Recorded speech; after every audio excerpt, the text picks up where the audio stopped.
தியேட்டர்ஸ்ல இப்போ ரன் ஆகிற கரை படம் எப்படி இருக்குன்னு இப்போ பார்த்துடலாம். ஒரு பேங்கால தனுஷோட அப்பா கே.எஸ். ரவிக்குமார் பாதிக்கப்படுறாரு. தனுஷோட அப்பா மட்டும் இல்ல, அந்த கிராமத்தில் உள்ள நிறைய விவசாயிகள் பாதிக்கப்படுறாங்க. இதுக்காக அந்த பேங்க் மேல நம்ம தனுஷ் எடுக்க போற ரிவெஞ்ச் தான் அக்கறை. ஒரு பீரியட் ஹைஸ்ட் ஆக்ஷன் த்ரில்லரா இதை எடுத்திருக்காங்க. ஸ்லோபன் த்ரில்லர் மாதிரி தான் இந்த படம் போகும். இந்த படத்தோட ஃபர்ஸ்ட் ஹாஃப் பொறுத்த வரைக்கும் ஃபர்ஸ்ட் 20 மினிட்ஸ் செம்மையா இருக்கும். அதுக்கு அடுத்து தான் கரங்கிற அந்த பேரே போடுவாங்க. அதுக்கடுத்து இந்த படம் ஒரு 30 மினிட்ஸ்க்கு எமோஷனலாக போகும். திரும்பவும் இன்ட்ரோல் சீக்வன்ஸ் ஒரு 20 மினிட்ஸ்க்கு தட்டி தூக்கிட்டாங்க. அந்த இன்ட்ரோல் 20 மினிட்ஸ் சீக்வன்ஸுமே வேற லெவலில் இருக்கும். செகண்ட் ஹாஃப் டீசெண்டாக இருந்தது. எனக்கு செகண்ட் ஹாஃப் விட ஃபர்ஸ்ட் ஹாஃப் பிடிச்சிருந்தது. தனுஷோட பெர்ஃபார்மன்ஸ் இந்த படத்தில் பெரிய ப்ளஸ்ஸாக சொல்லலாம். கரசாமியாக கலகிட்டாரு. சுராஜோட கேரக்டரும் அவரோட பெர்ஃபார்மன்ஸும் செம. சுராஜோட அந்த இன்வெஸ்டிகேஷன் போர்ஷனுமே நல்லா இருந்தது.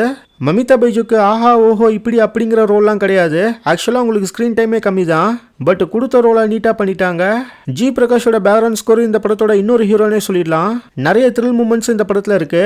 அந்த த்ரில் மூமெண்ட்ஸ்லாம் பர்ஃபெக்டாக ஒர்க் ஆக ஜி பிரகாஷோட மியூசிக் தான் முக்கியமான காரணமாக சொல்லணும். இந்த படம் ஸ்லோ பேஸ்டாக தான் இருக்கும்.